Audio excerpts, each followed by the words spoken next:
بسم اللہ الرحمن الرحیم۔ تقریر کا عنوان ہے بیعت عقبہ ثانیہ اور دوسرا حصہ کچھ چیزیں جو باقی بچی تھیں اب اس کا تذکرہ یہاں سے کیا جا رہا ہے۔ سماعت فرمائیے۔ نحمده ونستعينه ونستغفره ونؤمن به ونتوكل عليه ونعوذ بالله من شرور أنفسنا ومن سيئات أعمالنا من يهده الله فلا مضل له ومن يضلل فلا هادي له وأشهد أن لا إله إلا الله وأشهد أن محمدا عبده ورسوله يا أيها الذين آمنوا اتقوا الله حق تقاته ولا تموتن إلا وأنتم مسلمون يا أيها الناس اتقوا ربكم الذي خلقكم من نفس واحدة وخلق منها زوجها وبث منهما رجالا كثيرا ونساء واتقوا الله الذي تساءلون به والأرحام إن الله كان عليكم رقيبا يا أيها الذين آمنوا اتقوا الله وقولوا قولا سديدا يصلح لكم أعمالكم ويغفر لكم ذنوبكم ومن يطع الله ورسوله فقد فاز فوزا عظيما أما بعد فإن خير الحديث كتاب الله وخير الهدي هدي محمد صلى الله عليه وسلم وشر الأمور محدثاتها وكل محدثة بدعة وكل بدعة ضلالة وكل ضلالة في النار. أعوذ بالله السميع العليم من الشيطان الرجيم. بسم الله الرحمن الرحيم. ومن يخرج من بيته مهاجرا إلى الله ورسوله يجد في الأرض مراغما كثيرا وسعة. حضرات گرامی، سیرت نبوی صلی اللہ علیہ وسلم کے سننے والوں کا یہ قافلہ نبوت کے 13ویں سال میں پہنچ چکا ہے۔ ہماری اور آپ کی منزل اس وقت مینا کی وادی میں اس مقام پر جہاں کی جمرہ کبریٰ موجود ہے وہاں پر قیام ہے، وہاں پر ہماری منزل ہے۔ اس سے پہلے سیرت نبوی کے راستوں کو طے کرتے ہوئے جن منازل کو ہم نے پار کیا ہے اور جن منازل کو ہم لوگوں نے طے کیا ہے اس کی جو بنیادی باتیں گزری ہیں اور اس راستے کی جو اہم نشانیاں اور شاہراہ ہیں اس میں ہم کو یہ معلوم ہوا کہ نبی محترم صلی اللہ علیہ وسلم نے جب بیعت عقبہ ثانیہ جون کے مہینے میں 622 عیسوی میں کیا تھا، حج کا مہینہ یقیناً تھا کیونکہ یہ حجاج کرام تھے جو مدینہ منورہ سے تشریف لائے تھے۔ یہاں جب ان سے بیعت لینے کے لیے آپ نے ان لوگوں سے گفتگو کیا، ان کی گفتگو سے پہلے حضرت عباس رضی اللہ تعالیٰ عنہ نے اس بیعت اور اس عہد و پیمان کے بعد کیسے واقعات ہو سکتے ہیں،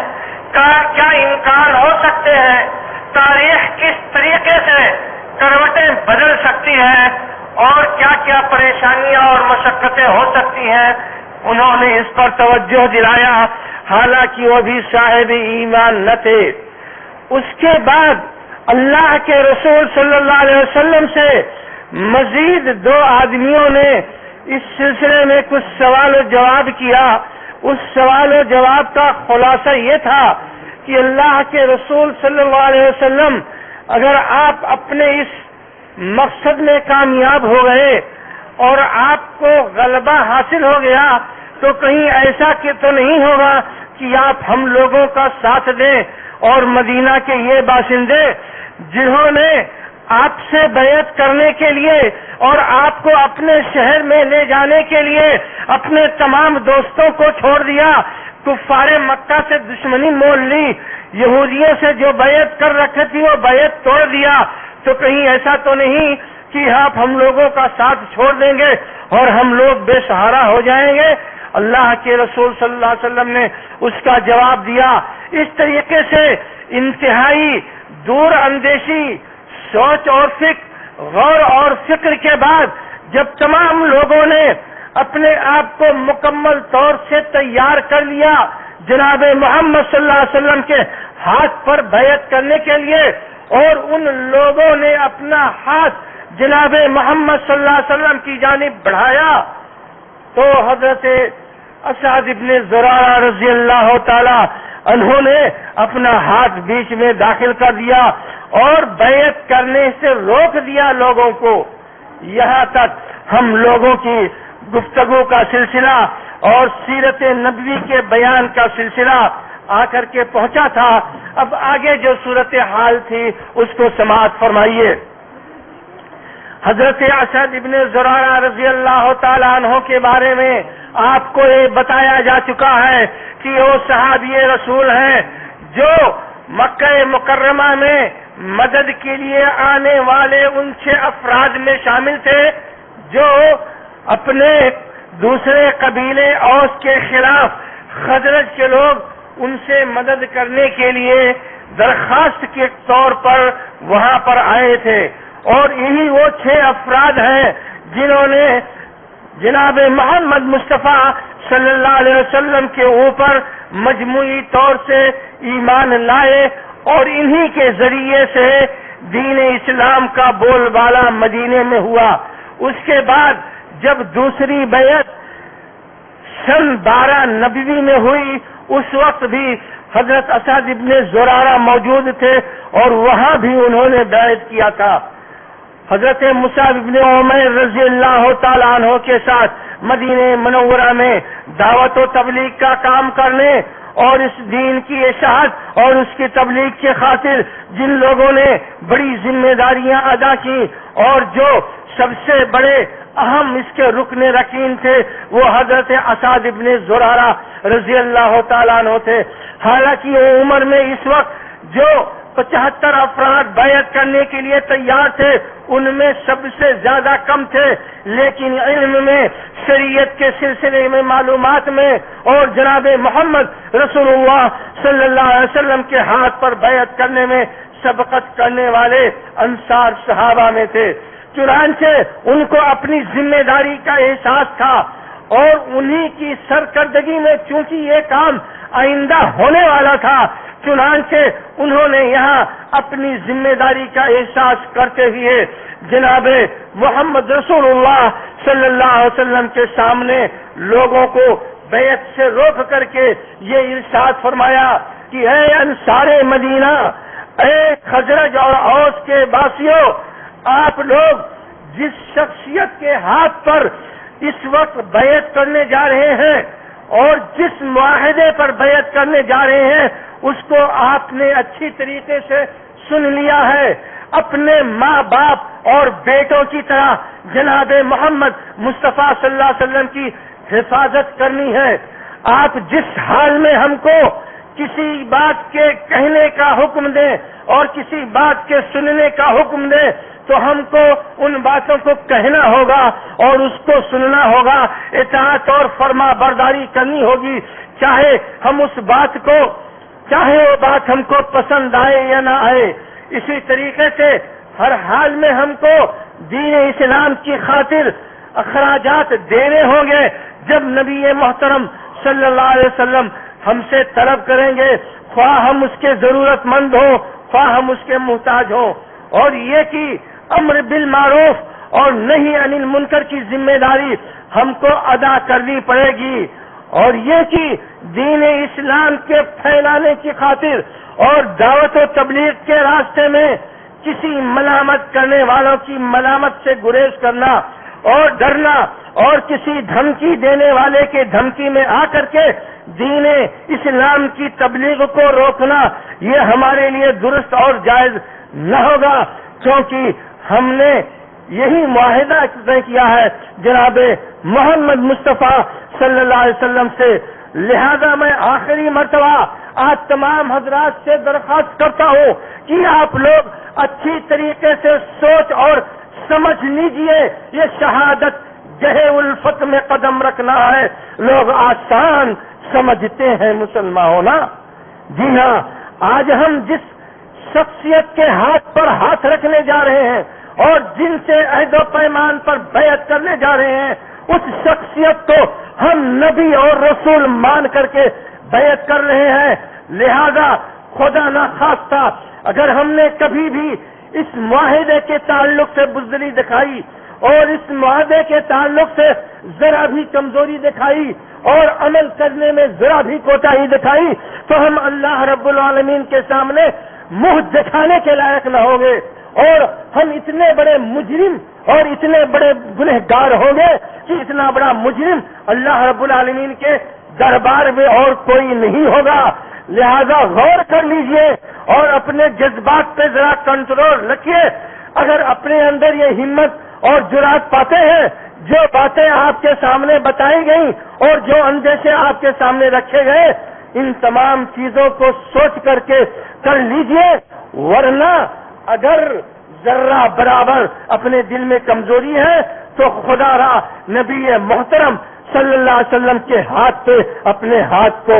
مت رکھنا۔ یہ ہاتھ وہ ہاتھ ہوگا جو کبھی خیانت نہیں کر سکتا، یہ ہاتھ وہ ہاتھ ہوگا جو کبھی بددیانتی نہیں کر سکتا، یہ ہاتھ وہ ہاتھ ہوگا جس کو ہر حال میں اپنے عہد و پیمان کو پورا کرنا ضروری ہوگا۔ اگر آج ہم نے اپنے ہاتھ کو کھینچ لیا تو ہو سکتا ہے رب العالمین کے دربار میں ہم اتنے بڑے مجرم ہو کر کے نہ جائیں جب ہم سے خیانت ہو جائے، کیونکہ ہاتھ دینے کے بعد پھر پیچھے ہٹنا یہ مناسب نہیں ہوگا۔ لہذا سوچ لیجئے اور سمجھ لیجئے۔ تمام لوگوں نے بیک زبان کہا کہ اے اسعد ابن زرارہ، تمام باتوں کو ہم نے سن لیا، تمام خدشات، تمام خطرات اور تمام پریشانیوں کو ہم نے سمجھ لیا ہے۔ آپ ہمارے درمیان اور جناب محمد مصطفیٰ صلی اللہ علیہ وسلم کے درمیان سے اپنے ہاتھ کو ہٹا لیجئے۔ خدا کی قسم نہ ہم اس بیعت کو چھوڑیں گے اور نہ اس بیعت کو توڑیں گے۔ چنانچہ اسعد ابن زرارہ رضی اللہ تعالیٰ عنہ نے نبی محترم صلی اللہ علیہ وسلم کے ہاتھ میں اپنا ہاتھ دیا اور آپ کے ہاتھ پر بیعت کیا ان تمام معاہدوں پر۔ اس سے پہلے حالانکہ وہ 2 مرتبہ بیعت کر چکے تھے، لیکن اس میں یہ معاہدہ اور یہ عہد و پیمان شامل نہیں تھا۔ انہوں نے سب سے پہلے آپ کے ہاتھ پر بیعت کی اور اس کے بعد تمام افراد نے، جن کی تعداد 73 تھی، انہوں نے آپ کے ہاتھ پر اس عہد و پیمان کے مطابق بیعت کیا، اور اس کے بعد 2 عورتیں بھی اس موقع پر شریک تھیں اور اس واقعے میں شامل تھیں۔ انہوں نے بھی آپ صلی اللہ علیہ وسلم سے بیعت کرنے کا ارادہ ظاہر کیا۔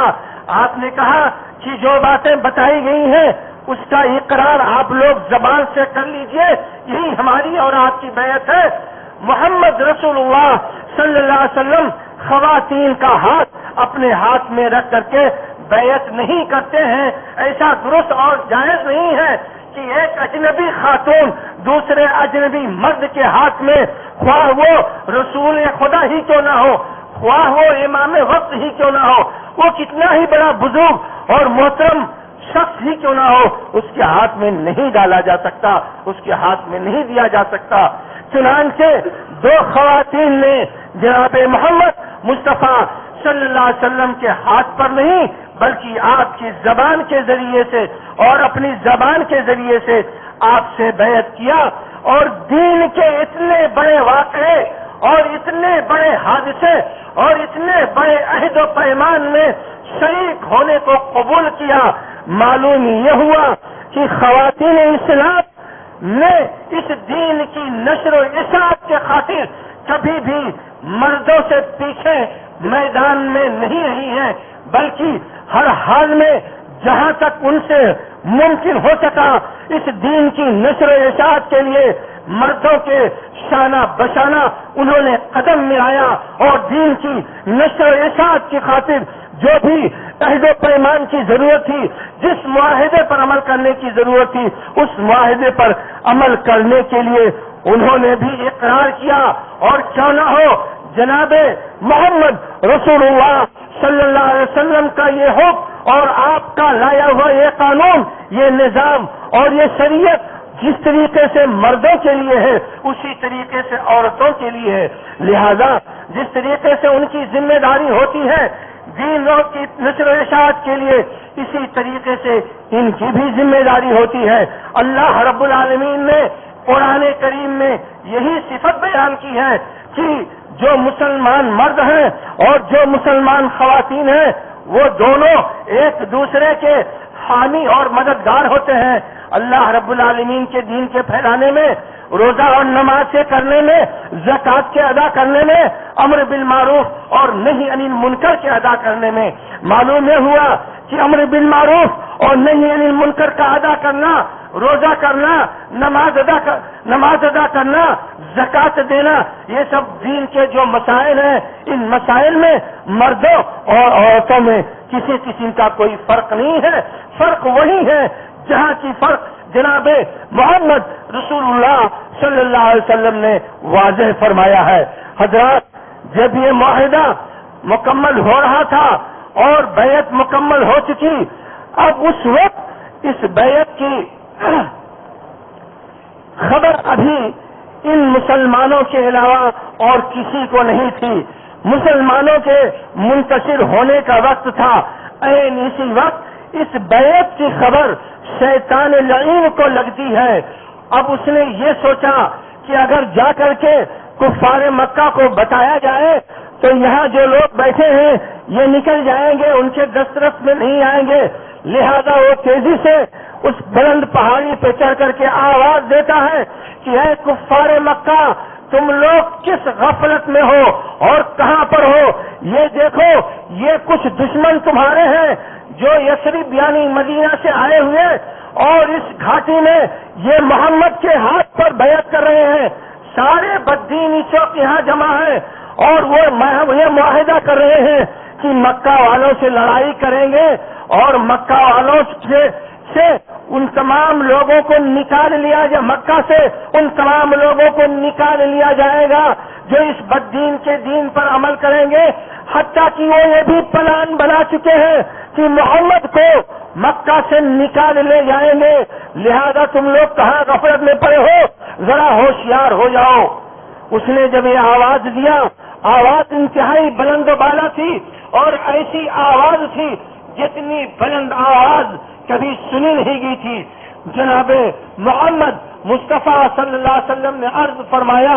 کہ یہ اس گھاٹی میں رہنے والا شیطان ہے۔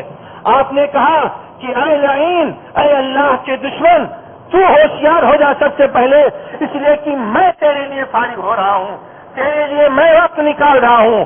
جب یہ آواز اس نے دیا تو بہرحال کچھ لوگوں کے کانوں میں یہ آواز ضرور پہنچ گئی۔ البتہ اللہ کے رسول صلی اللہ علیہ وسلم نے ان لوگوں سے کہا کہ آپ لوگ جس طریقے سے آئے تھے اپنے اپنے خیموں میں چلے جائیے۔ چنانچہ یہ لوگ احتیاط کے ساتھ اپنے خیموں میں واپس چلے گئے اور رات کو اپنے خیموں میں انہوں نے قیام کیا۔ حالانکہ اس وقت چند لوگوں نے اللہ کے رسول سے یہ درخواست کیا تھا کہ اللہ کے رسول صلی اللہ علیہ وسلم، اگر ہمارے پکڑ جانے کا خطرہ اور اندیشہ ہے تو کوئی بات نہیں، گھبرانے کی بات نہیں، آپ اگر ابھی ہم کو حکم دیں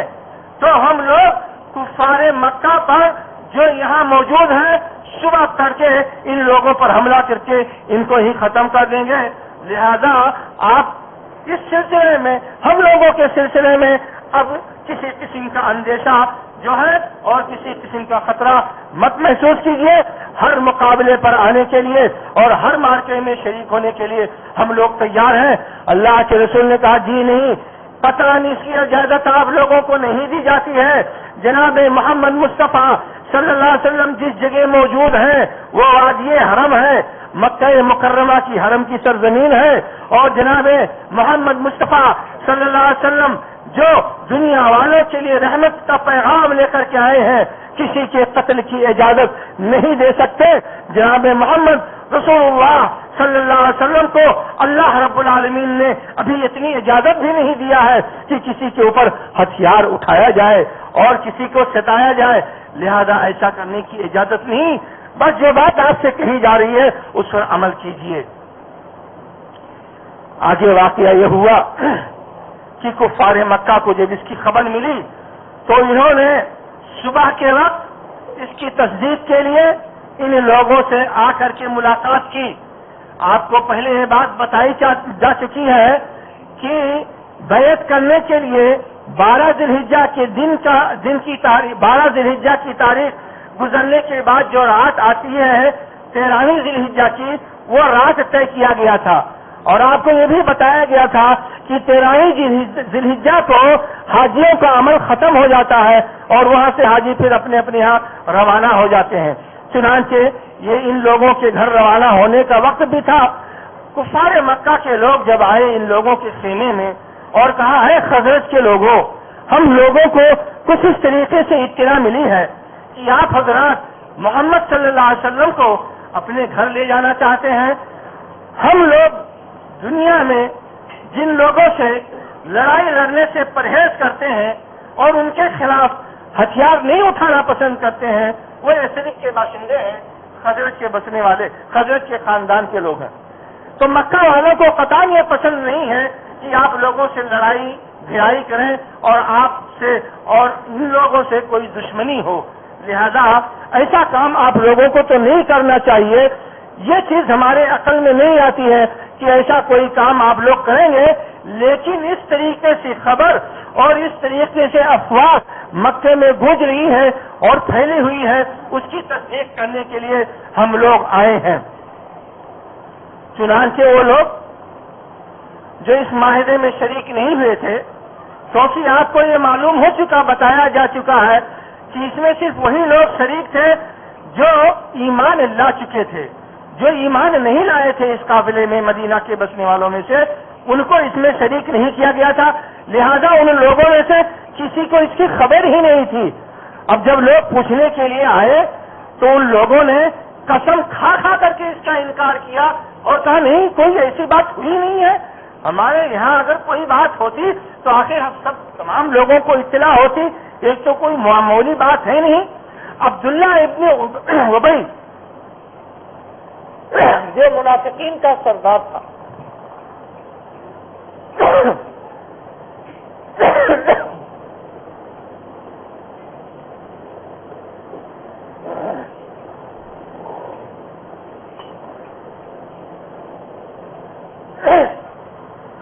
عبداللہ ابن ابی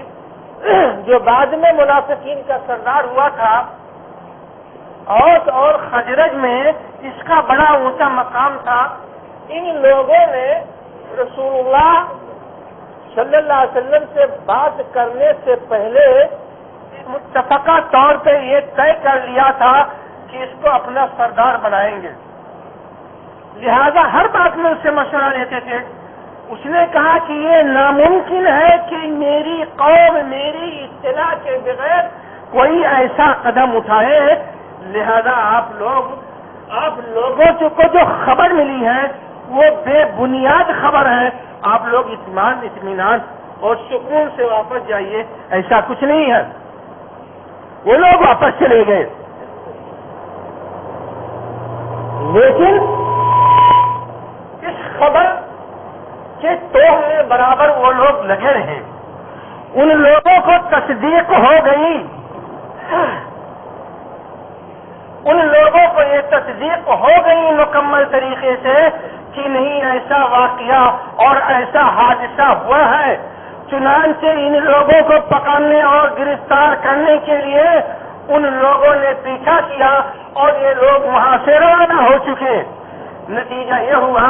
کہ یہ لوگ جب روانہ ہوئے تو ان کو بھی احتیاط کرنا ضروری تھا. بڑی تیزی سے روانہ ہوئے. ان لوگوں کو پکڑنا تھا, انہوں نے بھی جلدی کی, لیکن اللہ رب العالمین کا کرنا ایسا ہوا کہ یہ تمام لوگ تقریباً ان کی پہنچ سے باہر نکل گئے. 2 آدمی اس میں سے گرفتار 2 آدمی اس میں سے پیچھے رہ گئے تھے, اس میں سے ایک گرفتار کر لیے گئے, حضرت سعد ابن عبادہ رضی اللہ تعالیٰ عنہ. حضرت سعد ابن عبادہ رضی اللہ تعالیٰ عنہ جن کی ایمان کے سلسلے میں آپ کو پہلے بتایا جا چکا ہے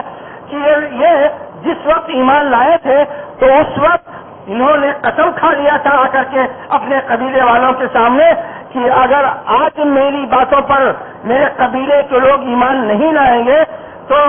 میں کھانا پینا بند کر دوں گا. چنانچہ پورا قبیلہ ان کا اس دن ایمان لے آیا تھا. اس سلسلے کی گفتگو آپ کو پہلے بتائی جا چکی ہے. حضرت مصعب بن عمیر رضی اللہ تعالیٰ عنہ کے دعوت و تبلیغ کا نتیجہ کیا تھا؟ یہی حضرت سعد بن معاذ رضی اللہ تعالیٰ عنہ تھے جو پکڑ گئے. یہ اپنے یہاں کے سردار تھے, پکڑ گئے ضرور, ان کو ستایا گیا, مکہ مکرمہ لایا گیا. مسلم ابن عدی نے دیکھا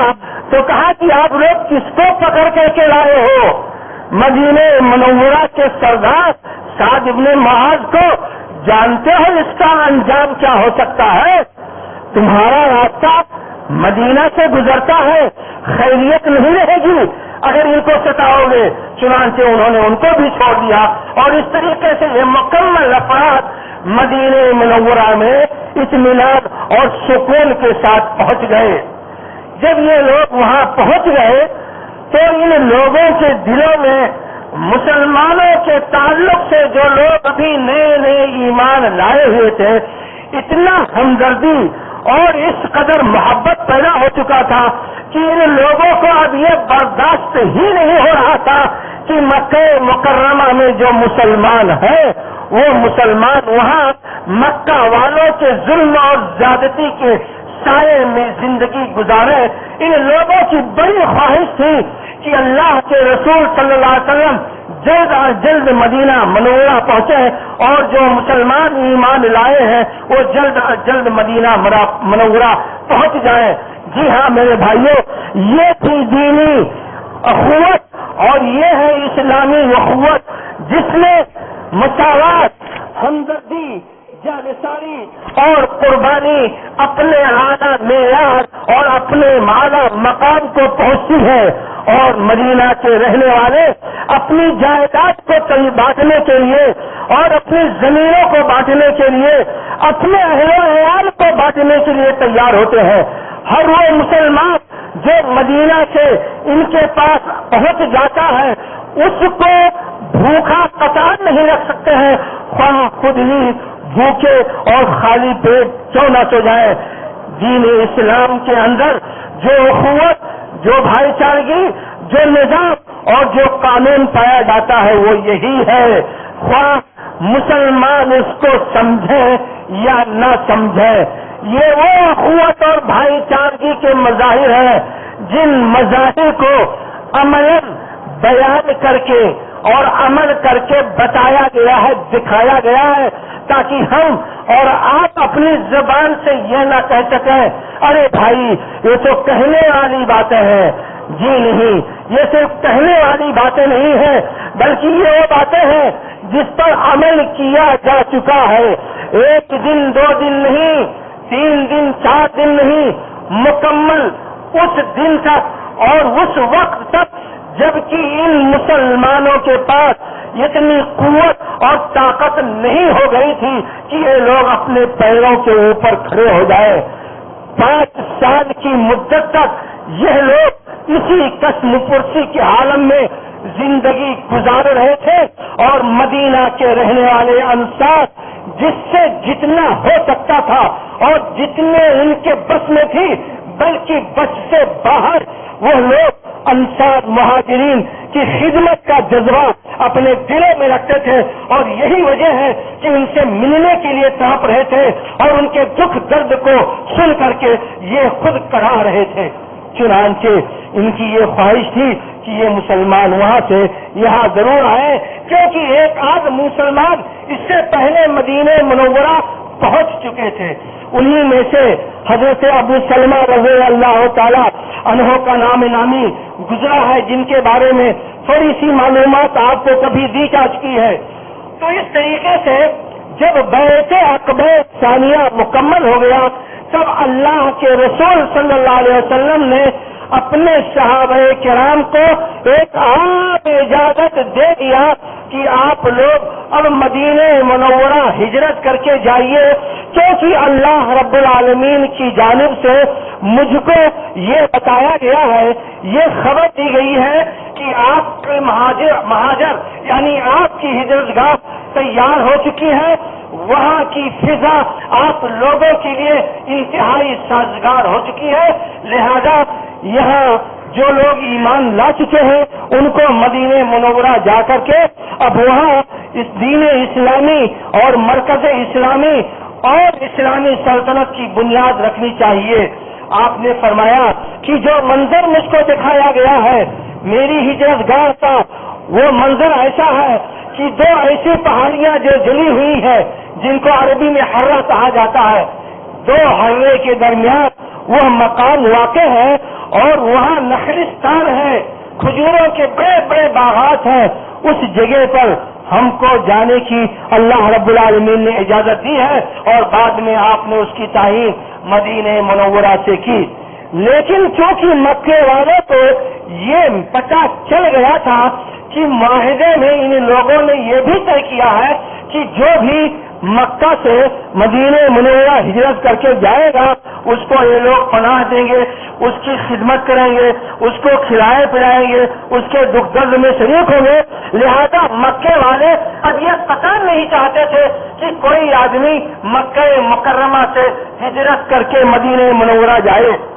چنانچہ مسلمانوں کا مکہ سے نکل کر کے مدینہ منورہ ہجرت کر کے جانا یہ بھی جو ہے انتہائی مشکل کام ہو چکا تھا۔ جو لوگ ہجرت کرنے کے لیے نکلتے تھے، اس سے پہلے حضرت ابو سلمہ رضی اللہ تعالی عنہ کا جو واقعہ آپ نے سنا اس سے آپ کو ضرور اندازہ لگا ہوگا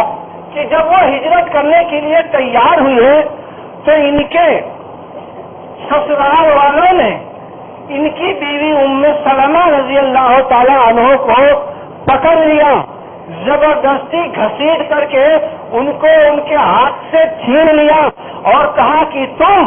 بددین ہو گیا ہے، تم معلوم نہیں کہاں کہاں کس کس شہر میں جائے گا، پھرے گا، گھومے گا، ہم اپنی بیٹی کو تیرے ساتھ نہیں جانے دیں گے۔ چنانچہ ان کو گھسیٹ کر کے اپنے گھر لے گئے۔ ان کے گود میں جو بچہ تھا اس بچے کو انہوں نے اپنے ساتھ لے جانا چاہا،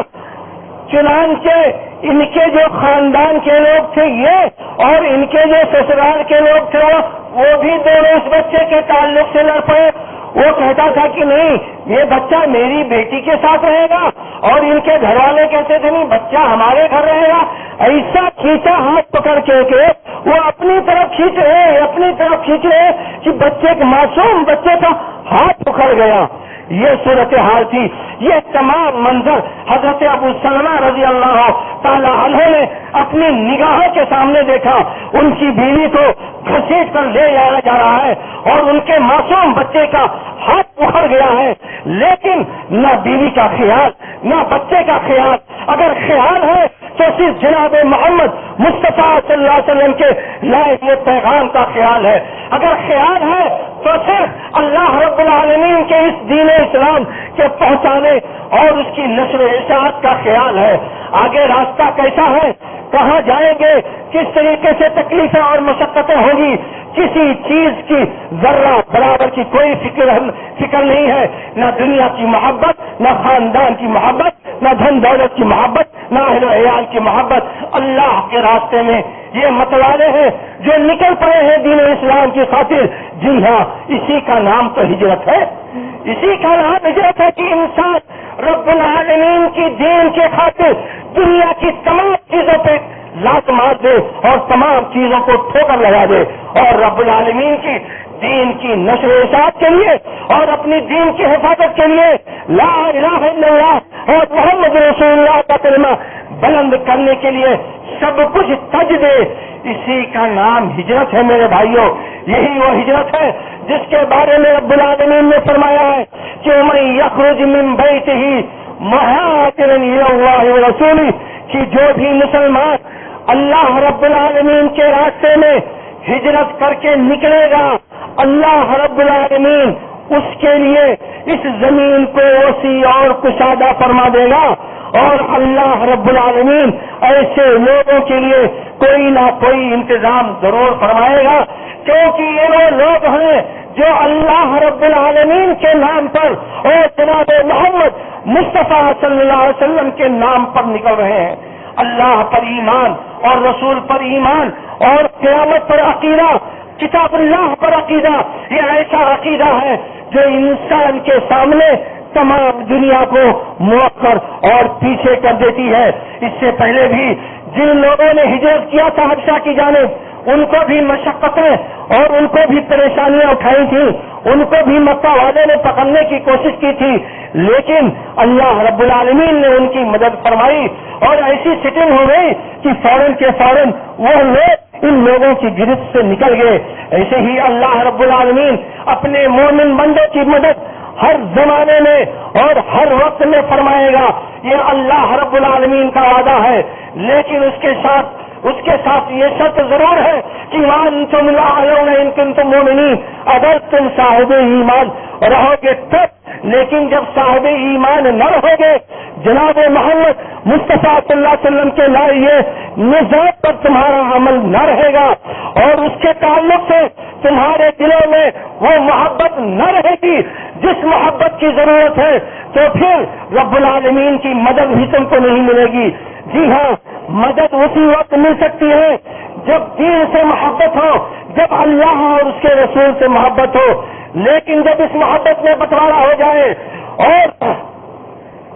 ہمارے دین کی محبت کا معیار اور ہمارے دین کی محبت میں کچھ دوسرے لوگ بھی شامل ہو جائیں، اور ایسی صورت میں ہمارے سامنے جناب محمد مصطفیٰ صلی اللہ علیہ وسلم کا نظام ہوتے ہوئے، آپ کا دیا ہوا قانون اور آپ کا دیا ہوا ضابطہ ہوتے ہوئے بھی جب انسان اس کو اپنے دل سے نہ لگا پائے بلکہ اس قانون اور اس نظام پر عمل کرے جو انسانوں کا اپنا بنایا ہوا قانون اور نظام ہے، جو انسانوں کے ہاتھ، انسانوں کے ذہن کا ابھرا ہوا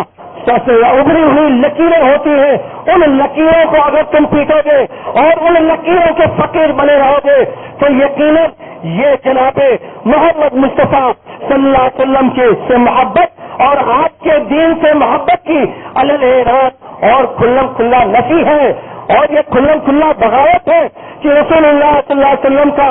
دین موجود ہے، آپ کا لایا ہوا صحیح نظام موجود ہے، لیکن اس کے باوجود مسلمان دین کے نام پر منتصر ہو اور مسلمان ملت کے نام پر منتصر ہو، مسلمان ایک قرآن پر عمل نہ کر سکے، مسلمان جناب محمد رسول اللہ صلی اللہ علیہ وسلم کے لائے سنت پر نہ عمل کر سکے، ہر فرقہ اپنا اپنا نظام بنائے، ہر فرقہ اپنا اپنا مزاج بنائے، اور اس طریقے سے جناب محمد مصطفیٰ صلی اللہ علیہ وسلم کے لائے ہوئے دین کا بٹوارا کر لے، تو بھلا یہ بتائیے یہ بٹوارا آپ کو کیا بتاتا ہے، رسول سے محبت یا اللہ سے محبت؟ میرے بھائیوں، صحیح معنوں میں جب دل سے محبت ہوگی، اللہ سے محبت ہوگی، اس کے رسول سے محبت ہوگی، اس کی کتاب سے محبت ہوگی، اس کے دیے ہوئے نظام سے محبت ہوگی، تبھی ہم مسلمان بن سکتے ہیں اور تبھی ہماری مدد رب العالمین کی جانب سے ہو سکتی ہے۔ آپ دیکھیں کہ صحابہ کرام نے کن ناگفتہ حالات میں، جبکہ بظاہر کوئی سہارا دنیا میں ان کا نہیں تھا اور کوئی وسیلہ ان کے پاس نہیں تھا زندگی گزارنے کا، لیکن اللہ رب العالمین نے کس طریقے سے ان کی مدد فرمائی۔ تو میرے بھائیوں، اللہ رب العالمین کا وعدہ ہے مسلمانوں سے مدد کرنے کا، لیکن اس وعدے کے ساتھ جو شرط ہے وہ شرط وہی ہے کہ ان کنتم مومنین، اگر تم مومن رہو تو کون سے ایمان؟ وہ ایمان نہیں جو ایمان ہم لوگوں نے اپنا بنا لیا ہے۔ یا الذین آمنوا، آمنوا والا ایمان چاہیے۔ اے وہ لوگوں جو ایمان لائے ہو صحیح ایمان لاؤ، اے وہ لوگوں جو ایمان لائے ہو صحیح ایمان چاہیے، ورنہ ایمان لانے والوں میں تو بہت ہے۔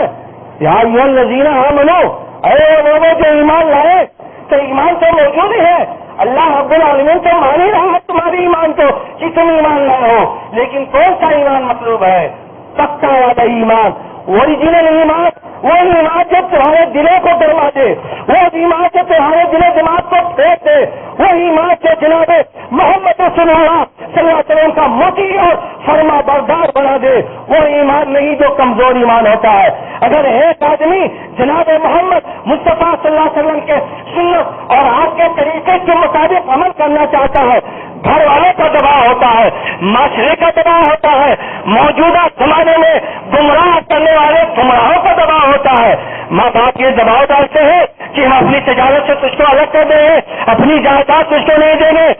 نہیں دیں۔ آپ دیکھ لیجیے کہ اس زمانے میں کتنی مشقتیں ہوئی تھی اور کتنی تکلیفیں برداشت کی تھی، آخر انہوں نے بھی تو یہی کام کیا تھا، انہوں نے بھی تو جائیداد ضبطی کی تھی، انہوں نے بھی تو حیات کو بھی چھین لیا تھا۔ تو میرے بھائیوں یہ چیز تو ہونے ہی ہونے والی ہے۔ ان لوگوں کو جو اس طریقے سے دباؤ ڈالتے ہیں کسی بھی اس آدمی پر، کسی بھی اپنے گھر کے اس شخص پر جو جناب محمد رسول اللہ صلی اللہ علیہ وسلم کے کلمے کو بلند کرنا چاہتا ہے اور جو آپ کی سنت اور آپ کی سیرت کے مطابق عمل کرنا چاہتا ہے، ان کو بھی اپنے اس فاسد مزاج اور اپنے ان باطل خیالات پر نظر ثانی کرنا چاہیے اور ان کو یہ سوچنا چاہیے کہ ہمارا یہ سلسلے فکر اور ہمارا یہ سلسلے غور